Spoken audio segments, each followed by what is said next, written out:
नमस्कार शेतकरी मित्रांनो, तुम्ही जो हा प्लॉट बघत आहे तो झेंडूचा प्लॉट आहे. तर 3 दिवस झाले आपण झेंडूची लागवड केली. तर शेतकरी मित्रांनो, या अगोदर मी याच बेडवर टोमॅटोची लागवड केलेली होती आणि टोमॅटो संपल्यानंतर आता मी झेंडूची लागवड केली. तर शेतकरी मित्रांनो, तीनच दिवस झाले झेंडूची लागवड करून आणि आज चौथा दिवस आहे. आणि या चौथ्या दिवशी मी ह्या झेंडूला पहिली ड्रिंचिंग करणार आहे. तर शेतकरी मित्रांनो, चला मी तुम्हाला सांगतो मी पहिल्या ड्रिंचिंगसाठी कोणती औषधं घेतली आहे. तर शेतकरी मित्रांनो, पहिले म्हणजे मी 19 ही निवडी घेतली आहे. 1 किलोचं प्रमाणे, 1 किलोचा पुडा आहे हा. तर त्याचसोबत अजून सेलिओ हे पण घेतले आहे, हे 150 ग्रॅम आहे. आणि ह्यासोबत अजून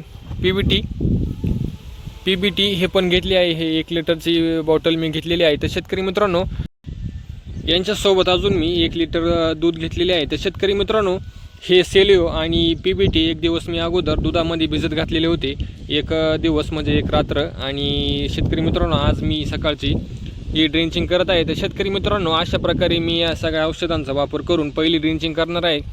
तर शेतकरी मित्रांनो, टोमॅटो असल्यामुळे पहिले टोमॅटोचं पीक घेतलं, त्यानंतर झेंडूचं पीक केलं आहे. तर पुढील झेंडू जमण्यासाठी आपल्याला खूप मेहनत करावं लागणार आहे, चांगल्या औषधांची ड्रिंचिंग करायला लागणार आहे.